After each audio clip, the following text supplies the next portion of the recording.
grande satisfação, convidamos agora o renomado professor José Roberto Afonso para compartilhar insights valiosos sobre um tema crucial para o desenvolvimento econômico e a estabilidade do país. O professor trará em breve apresentação sobre os estudos que tem conduzido, analisando o papel estratégico dos investimentos e da eficiência no setor de petróleo, gás natural e energia termoelétrica. Sua exposição abordará como esses investimentos podem contribuir diretamente para os objetivos de combate à inflação no Brasil. Com sua vasta experiência acadêmica e prática, o professor José Roberto Afonso oferecerá uma visão aprofundada sobre a intervenção entre política energética e estabilidade econômica, destacando caminhos para uma economia mais resiliente e sustentável. Professor José Roberto, agora é com o senhor. Boa tarde a todas e todos. Não consigo ver, né, a plateia, né, daqui, mas cumprimento os amigos e os outros colegas e agradeço ao Marco Sintra, né, pela oportunidade de estar aqui falando com vocês brevemente sobre esses pontos, né? Em resumo, a nossa fala é destacar que a energia deve ser uma solução e precisamos tomar cuidado para não a transformar em problema. Ela hoje é solução, mas pode se tornar problemas. Diante do quê? De paradoxos que estão surgindo nos últimos tempos, quando se pensa numa coisa, ou se fala, se discute uma coisa, mas os efeitos são os opostos. Um primeiro e rápido paradoxo, depois a gente vai passar aqui uma breve apresentação. Eu não estou conseguindo ver, eu só estou me vendo aqui, tá, pessoal? Então, não estou vendo aí o fundo, se já podem colocar. Agora entrou, no segundo slide. O que a gente queria comentar é o seguinte: o IBS, o Imposto sobre Bens e Serviços, criado na última reforma tributária, é moderno e tem como principal objetivo reduzir a acumulatividade. Mas seja que tem uma contradição e um retrocesso quando se propõe criar um imposto seletivo. Né? No evento anterior a gente já discorreu que, na verdade, o que a emenda constitucional prevê é um imposto corretivo, em linha com as melhores práticas internacionais, mas a regulamentação está indo no sentido inverso ao da reforma tributária. Né? Então é uma contradição. Eu modernizo de um lado, que não é louvável e queremos, e retrocedo de outro. Outro ponto é que, no caso da energia, diferente de muitos outros setores, criar um novo imposto a majorar pode lhe levar a arrecadar menos. Quer dizer, eu cobro mais e arrecado menos. Por quê? Porque se isso retardar, como nós vamos ver, e reduzir investimentos e produção, né? Por isso que, na verdade, a nossa mensagem é que tem que tomar muito cuidado para não sujar a matriz energética brasileira, a mais limpa do mundo, com medidas que são estranhas ao setor, né? Os tributos, a forma como ninguém está dizendo que não se deve cobrar, né, impostos, é lógico, né? O poder público depende disso, mas a forma como você o cobra pode desestimular investimentos, a longo prazo derrubar sua produção de energia e, com isso, você ter problemas, em particular, um impulso, né, inflacionário. Que a gente estava... Bom, aqui, esse é o paradoxo, esse primeiro slide aí mostra, né, esse paradoxo da reforma tributária, né, entre outras coisas, com o imposto seletivo você é estimulado, olhem só, gente, a importar petróleo no lugar de você, né, produzir petróleo internamente. Porque não tem, ao longo da cadeia produtiva, né, no exterior, não vai ter o imposto que vai ter ao longo da cadeia produtiva no Brasil. Ou seja, tudo oposto do que a gente falou de fazer no IBS. Né? E a outra questão é, quando a gente fala em imposto corretivo, a maior preocupação tinha que ser cobrar um imposto de uma forma que induzisse investimentos para reduzir a pegada de carbono, né? Corrige, né? E não agrava. Né? Qual a preocupação? No próximo slide, eu vou aqui acelerar, qual é a nossa maior preocupação? Que quando a gente olha o longo prazo do Brasil, Não podemos dormir em berço esplêndido, né? O pré-sal está resultando num aumento muito grande da produção de petróleo brasileiro, colocando o Brasil como um dos maiores produtores e exportadores do mundo. Exportação de petróleo hoje no Brasil já está quase superando a de soja, está ali, dependendo do momento e da cotação do preço, a gente já está exportando mais petróleo, né, do que soja. Agora, a partir de 2030, isso aqui não é cálculo nosso, é da conceituada EPE, a produção vai ser decadente, né? Os poços vão ficando maduros e vai cair. Por isso, precisamos desesperadamente de investimentos, né? Se você não investir, você não consegue produzir e não consegue arrecadar, né? A gente está fazendo aí uma simulação de uma perda de 3,7 trilhões de arrecadação a preços de hoje, nesse período aí de 2032 a 2055. Né? No slide seguinte, aqui o que eu ia destacar não é o investimento de todos, mas em particular da maior de todas, que é a Petrobras. Né? A gente olha no longo prazo, olhando para trás, aí não para frente, o investimento da Petrobras caiu muito.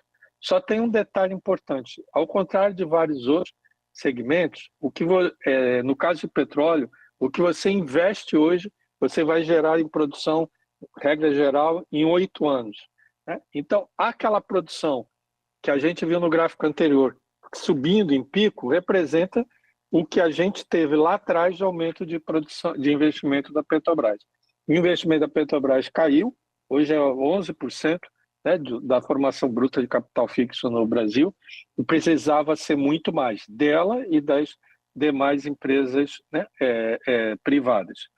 O governo tem mais a ganhar com isso, como a gente lembra aí nos slides seguintes. Só no ano passado, a Petrobras recolheu 240 bilhões em tributos, royalties e participações para a União, uma boa parte deles destinada a estados e municípios, inclusive aplicados, né, na área social.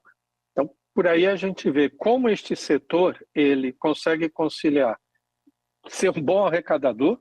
Aliás, a Petrobras é isoladamente a maior contribuinte individual, né, do Brasil, como também você, né, gera empregos, contribui para a segurança energética e ajuda a equilibrar a balança de pagamentos. Qual é a nossa preocupação no slide seguinte?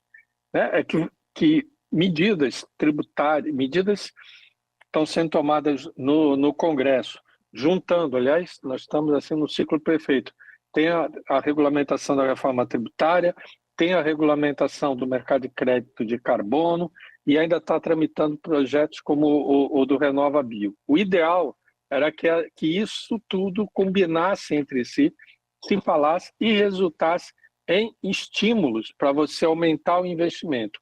Só que neste momento, quando você propõe, por exemplo, criar um imposto de 1% sobre a extração, um cálculo que, né, se fez é que isso significa uma queda pode vir a significar uma queda de 0,35 pontos da taxa de retorno do investimento. Muito bem.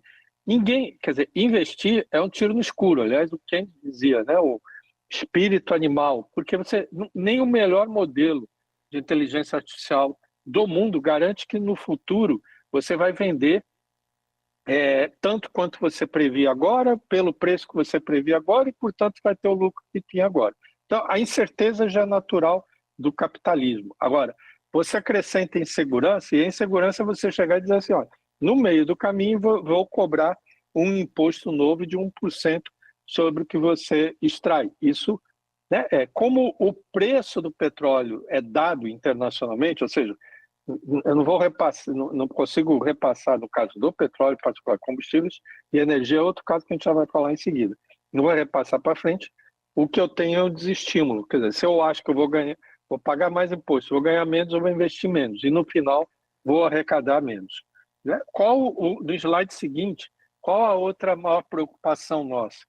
É que você investindo e produzindo menos, acima de tudo, ainda num país em crescimento e emergente, isso sim pode resultar em um risco de inflação, né? Um risco de aumento de custos da energia, seja de combustíveis, seja né, da própria energia elétrica. Aqui não custa lembrar, no IPCA, né, a última posição, vocês vejam quanto para as famílias é importante a energia, né, combustíveis domésticos 1,4%, soma-se, sobretudo gás, né, soma-se isso, quanto você gasta com combustível nos veículos, 6,2%, né, nós estamos falando aí, já vamos para 7,8%, e quando acrescenta a energia elétrica residencial, mais 4%. Então a energia pesa muito na formação do índice de preço. Então, se você pressionar o custo da energia, esse custo, e houver repasse, né, de preço para o consumidor, você tem uma pressão inflacionária. A maior preocupação da inflação inflacionária é o que está no slide seguinte, quanto mais baixa a renda das famílias, maior o peso, né, do orçamento delas, da energia elétrica, de gás e de combustíveis, né? Isso não é um produto para rico, é muito mais um produto para pobre, mesmo que o pobre, por exemplo, sequer tenha carro. Ele não tem carro, nada de carro, então ele não sofre tanto. Não, é o contrário, né? Já vou aqui caminhar para o encerramento, porque ele é atingido diretamente ou indiretamente. No indiretamente, o outro efeito que está no slide seguinte, é a questão do impacto que tem a energia para as empresas, para os negócios, ao longo da cadeia produtiva. Isso aqui é a simulação, né, que usa aí a matriz de insumo-produto. Vocês vejam que curioso, né? E por que dá para entender por que o pobre impacta mais? Né? Aqui é só alguma amostra de impostos. Peso da energia no eletrônico é 11%. Peso da energia em carne e leite é 33%. No caderno de quem estuda é 36%. Que a energia é fundamental para a produção de celulose e daí papel. Por isso, assim, então, um custo mais alto de energia espalha por toda a economia, impacta direta e impacta indiretamente, né, as famílias.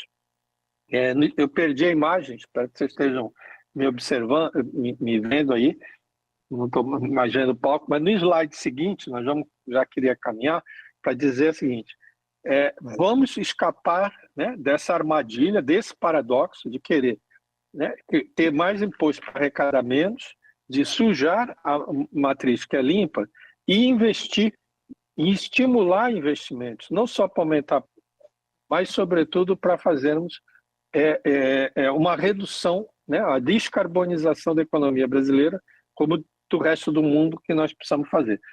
Você já é uma coisa curiosa, no mundo inteiro, o setor energético é o maior emissor de gases de efeito estufa.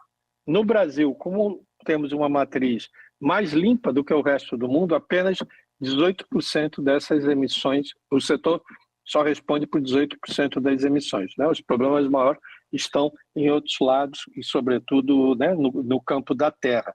E aí que acho que a gente vem...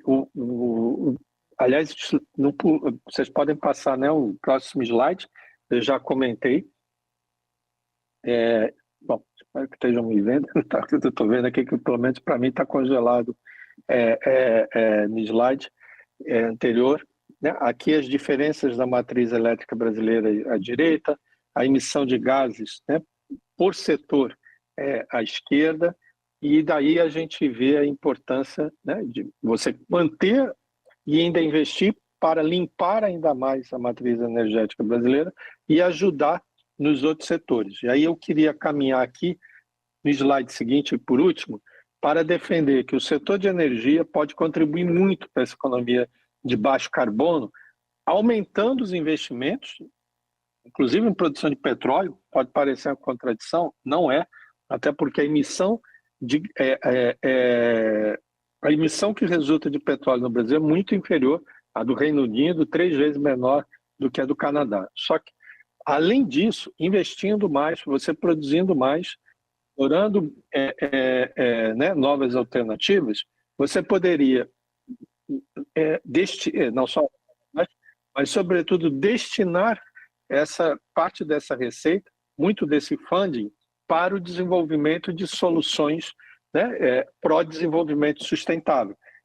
Particularmente, é um caso que a gente até colocou no artigo recentemente publicado na Conjuntura, está à disposição para os amigos, defendendo que a exploração da margem equatorial, né, de petróleo, respeitada todos os devidos cuidados, né, com o meio ambiente, mas que a receita daí decorrente, muito dela fosse aplicado na própria conservação da mata, né, amazônica. E nesse sentido, a gente combina energia, né, com redução, com descarbonização de outros segmentos, né? Enfim, a energia é solução, não é problema, né? Não podemos correr o risco de retroceder nos investimentos, correr o risco né, de voltar a ter inflação movida por energia e, acima de tudo, né, interrompemos a trajetória tão bem sucedida de descarbonização na qual esse setor contribui muito. Bom, era essa aí a minha mensagem. Peço desculpa, estourei aqui só um pouquinho o tempo e fico à disposição aí para os debates depois. Vou seguir aqui acompanhando os debates. Poder Monitor, a ferramenta mais completa para monitorar os 3 poderes. Acesse agora poder.cc/monitor e ganhe 30 dias grátis.